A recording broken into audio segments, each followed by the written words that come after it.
Shalom saudara-saudaraku yang saya kasihi di dalam Tuhan, terpujilah nama Tuhan atas perkenaannya. Maka pemberkatan perkawinan dari saudara Michael dengan Wati boleh selesai, dan saat ini kita mengucap syukur atas pertolongan Tuhan, dan yang menjadi landasan pengucapan syukur kita, saya akan pilih bacaan dari kitab Yakobus pasalnya yang keempat, ayatnya yang ke-13 hingga ayatnya yang ke-17, demikian firman-Nya.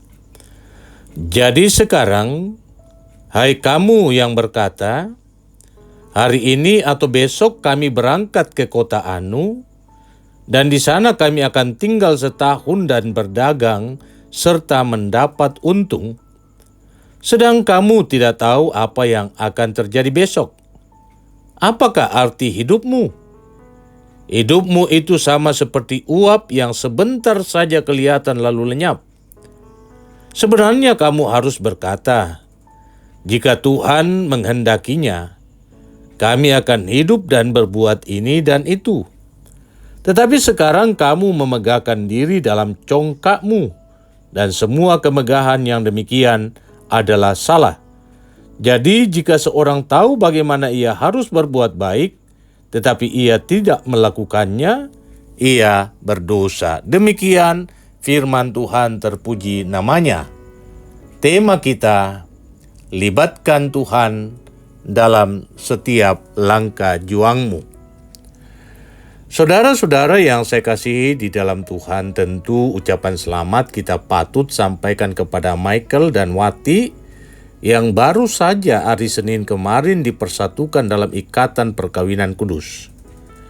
Hari ini hati kita dipenuhi rasa kagum dan syukur yang sangat mendalam. Kita berkumpul di rumah ini bukan sekedar kumpul-kumpul biasa, bukan sekedar untuk makan bersama, melainkan untuk sebuah agenda rohani yang sangat penting, yaitu mengucapkan syukur atas penyertaan Tuhan.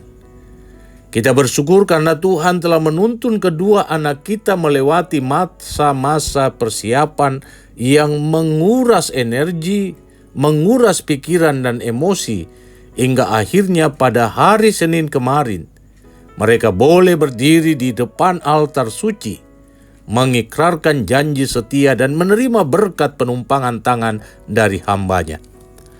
Bagi Michael dan Wati, momen pemberkatan perkawinan yang baru saja selesai bukanlah garis finish atau akhir dari sebuah perjalanan. Seringkali dunia menggambarkan perkawinan atau pernikahan seperti akhir dari cerita dongeng. Dan akhirnya mereka menikah lalu hidup bahagia selama-lamanya. Tetapi sebagai orang Kristen kita tahu realitanya tidak sesederhana itu. Pernikahan atau ikatan perkawinan bukanlah garis finish. Ikatan perkawinan adalah garis start. Hari ini sebuah lembaran baru yang putih bersih dibuka. Hari ini sebuah bahtera rumah tangga resmi diluncurkan ke tengah samudra kehidupan. Mulai hari ini, status Michael dan Wati berubah. Mereka bukan lagi dua, melainkan satu daging. Kalian akan berbagi satu atap, satu tempat tidur, satu dompet, satu masa depan, dan satu perjuangan. Oleh karena itu saya sengaja memilih tema libatkan Tuhan dalam setiap langkah juangmu. Kenapa? Kenapa ada kata juang? Alasannya karena membangun rumah tangga Kristen yang harmonis, setia, dan menjadi berkat di tengah zaman yang sudah dirusakkan oleh dosa ini adalah sebuah perjuangan iman yang besar. Dan firman Tuhan dari Yakobus pasal 4 ayat 13-17 malam ini akan membongkar rahasia terbesar bagaimana caranya agar langkah juang kalian sebagai suami istri tidak berakhir dengan kegagalan, melainkan berakhir dengan kemenangan bersama Kristus. Saudara-saudara yang saya kasihi dalam Tuhan, surat Yakobus ini dituliskan kepada orang-orang Kristen yang hidup di perantauan. Pada masa itu banyak di antara mereka yang berprofesi sebagai pedagang.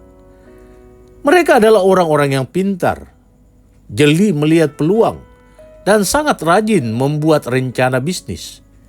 Mereka tahu kota mana yang strategis, mereka tahu kapan waktu yang tepat untuk berinvestasi, dan mereka sudah mengkalkulasi berapa keuntungan yang akan mereka dapatkan dalam setahun ke depan. Sepintas memang tidak ada yang salah dengan tindakan mereka. Membuat rencana, bekerja keras, dan mencari nafkah adalah hal yang baik dan bertanggung jawab.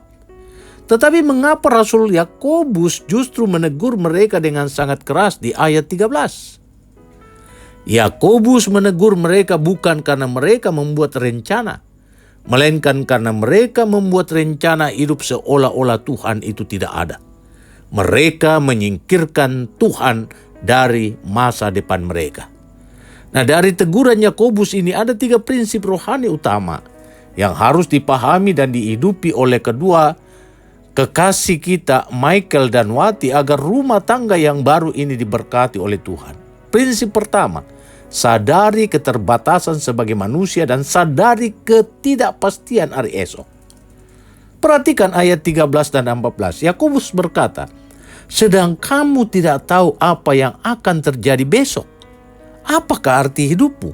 Hidupmu itu sama seperti uap yang sebentar saja kelihatan lalu lenyap. Nah, di sini Yakobus menghadapkan para pembacanya, termasuk kita, pada 2 realitas mutlak manusia. Yang pertama, ketidaktahuan kita akan hari esok. Dan yang kedua, kerapuhan dan singkatnya hidup manusia. Yakobus menggunakan metafor yang amat indah. Hidup manusia itu seperti uap. Bayangkan ketika kita, bapak, ibu, menyeduh kopi panas di pagi hari. Ada uap yang keluar dari cangkir.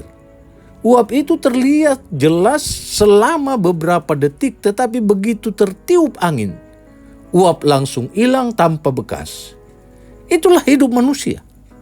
Kita tidak sekuat yang kita bayangkan. Rencana sehebat apapun bisa hancur dalam 1 detik jika kenyataan berkata lain. Kepada Michael dan Wati, hari ini kalian berdua sah menjadi suami istri. Di kepala kalian saat ini, saya yakin sudah ada sejuta rencana indah. Kalian mungkin sudah merencanakan tahun pertama pernikahan, kami mau fokus membeli rumah dulu. Tahun kedua kami akan merencanakan punya anak. Tahun ketiga, Michael dan Wati harus naik jabatan. Tahun keempat mau investasi di bidang ini dan itu dan seterusnya. Ada sebuah rencana, planning, yang diatur sedemikian dalam keluarga. Dan itu adalah hal yang wajib, mutlak, dan sangat baik. Alkitab tidak pernah melarang kita membuat rencana. Tapi firman Tuhan mengingatkan, jangan sombong dengan rencanamu. Ingat, masa depan penuh ketidakpastian. Kita tidak pernah tahu apa yang akan terjadi besok pagi. Bagaimana jika tiba-tiba kondisi ekonomi berubah? Bagaimana jika tantangan kesehatan datang menyerang? Bagaimana jika karakter asli pasangan yang belum pernah terlihat selama masa pacaran mulai muncul satu persatu dan memicu konflik? Menyadari bahwa kita ini seperti uap. Menyadari bahwa kita ini terbatas. Bukanlah untuk membuat kita menjadi takut atau pesimis menjalani ikatan perkawinan. Sama sekali bukan. Menyadari keterbatasan ini gunanya adalah untuk membangun kerendahan hati di dalam hati suami dan istri. Ketika suami dan istri sadar bahwa mereka lemah dan terbatas, mereka tidak akan mengandalkan kekuatan ego mereka sendiri. Mereka tidak akan berkata, saya bisa urus rumah tangga ini dengan uang saya, atau saya bisa selesaikan masalah ini dengan kepintaran saya. Sebaliknya, mereka akan langsung berlutut dan berkata, Tuhan, kami ini terbatas. Hari esok misteri bagi kami, karena itu kami sangat membutuhkan Engkau. Itu hal yang pertama, prinsip yang pertama. Dan prinsip yang kedua, jadikan kehendak Tuhan sebagai kompas utama. Solusinya agar kita tidak tersesat. Tidak tersesat di tengah ketidakpastian hari esok. Yakobus memberikan jawabannya di ayat 15. Sebenarnya kamu harus berkata, Jika Tuhan mengendakinya, kami akan hidup dan berbuat ini dan itu. Dalam teologi Kristen, ungkapan ini disebut dengan Deo volente. Deo volente. Jika Tuhan mengendaki. Ini sebuah sikap hati yang tunduk secara total pada kedaulatan Allah. Bukan sekedar frasa kosong atau sekedar ucapan pemanis bibir. Sekali lagi di sini Yakobus sedang berbicara tentang sebuah sikap hati yang tunduk secara total pada kedaulatan Allah. Artinya, sebelum kaki melangkah, sebelum tanda tangan kontrak dibuat, sebelum keputusan rumah tangga diambil, hati kita sudah terlebih dahulu berkata, Tuhan, aku punya rencana ini. Tetapi di atas segalanya, biarlah kehendak-Mu yang terjadi, bukan kehendak-Ku. Dan ini kita lakukan dalam sikap doa, sehingga doa adalah filter utama. Filter utama dalam setiap pengambilan keputusan sekaligus menjadi kompas untuk melangkah selanjutnya. Karena itu mulai hari ini, belajarlah untuk membangun yang namanya mesbah doa keluarga. Apa itu mesbah doa keluarga? Itu adalah momen di mana suami dan istri duduk bersama secara konsisten, membuka Alkitab dan berdoa bersama. Saat filter dan kompas rumah tangga kalian adalah doa, maka badai setinggi apapun yang menghantam batra rumah tangga kalian, batra itu tidak akan karam. Karena apa? Karena ada sang nakoda agung, yakni Yesus Kristus di dalam kapal kalian. Prinsip yang ketiga, buang kecongkakan dan hiduplah dalam ketaatan praktis. Mari kita lihat bagian akhir ayat 16 dan 17. Yakobus berkata, tetapi sekarang kamu memegahkan diri dalam congkamu. Dan semua pemegahan yang demikian adalah salah. Jadi jika seorang tahu bagaimana ia harus berbuat baik tetapi ia tidak melakukannya, ia berdosa. Yakobus menutup bagian ini dengan teguran yang sangat tajam mengenai dua hal, kecongkakan dan dosa kelalaian.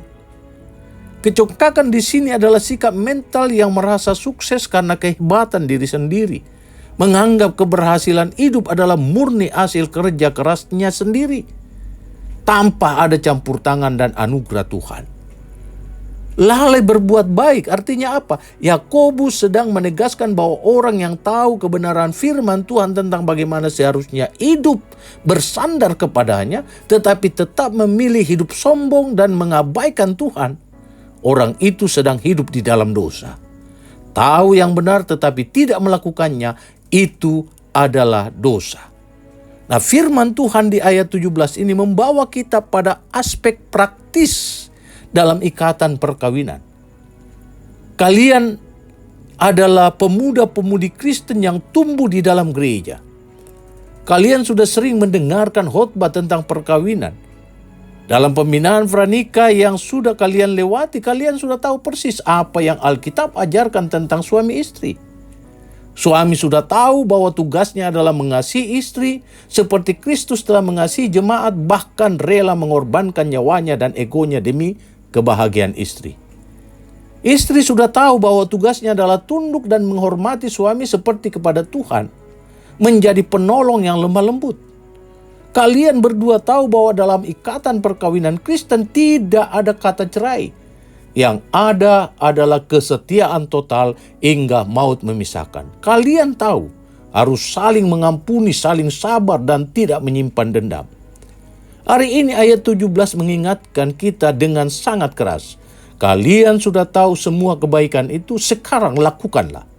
Karena jika kalian tahu harus mengampuni pasanganmu saat dia salah tetapi kamu memilih untuk mendiamkannya, berhari-hari kalian tidak berbicara karena gengsi, disitulah kalian sedang berdosa.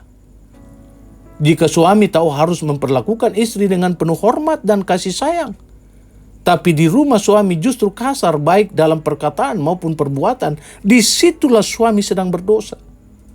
Melibatkan Tuhan dalam setiap langkah juang berarti berani menundukkan diri untuk taat melakukan firman-Nya, bahkan ketika rasanya berat, bahkan ketika ego kita menolak untuk taat melakukan firman-Nya. Nah, saudara-saudara yang saya kasihi di dalam Tuhan, hari ini melalui ibadah pengucapan syukur, kita diingatkan kembali akan fondasi utama dari sebuah rumah tangga yang diberkati.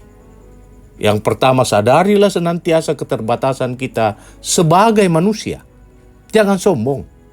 Jangan merasa bisa berjalan sendiri tanpa Tuhan, karena hidup kita ini rapuh seperti uap. Yang kedua, jadikanlah kehendak Tuhan sebagai kompas utama. Libatkan Tuhan Yesus dalam setiap perencanaan, dalam setiap keputusan ekonomi, dalam setiap penyelesaian konflik, dan dalam mendidik anak-anak kelak melalui mesbah doa yang hidup. Dan yang ketiga, hiduplah dalam ketaatan praktis sehari-hari. Buang kecongkakan, dan lakukanlah setiap kebenaran firman Tuhan yang sudah kalian ketahui dalam interaksi sehari-hari sebagai suami istri. Kepada Michael dan Wati, jalan di depan kalian mungkin tidak akan selalu bertabur bunga mawar. Akan ada masanya mawar itu berduri.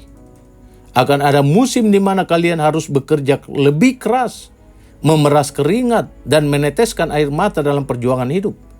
Tapi dengarkanlah janji firman Tuhan ini. Ketika kalian memilih untuk melibatkan Tuhan dalam setiap langkah juang kalian, kalian tidak akan pernah berjalan sendirian. Tangannya yang perkasa, yang hari ini telah mempersatukan kalian, adalah tangan yang sama yang akan menopang kalian saat kalian jatuh. Tangan yang sama yang akan menyediakan berkat saat kalian kekurangan. Dan tangan yang sama yang akan memberikan damai sejahtera yang melampaui segala akal di dalam rumah tangga kalian. Selamat menjalani kehidupanmu. Tuhan Yesus memberkati.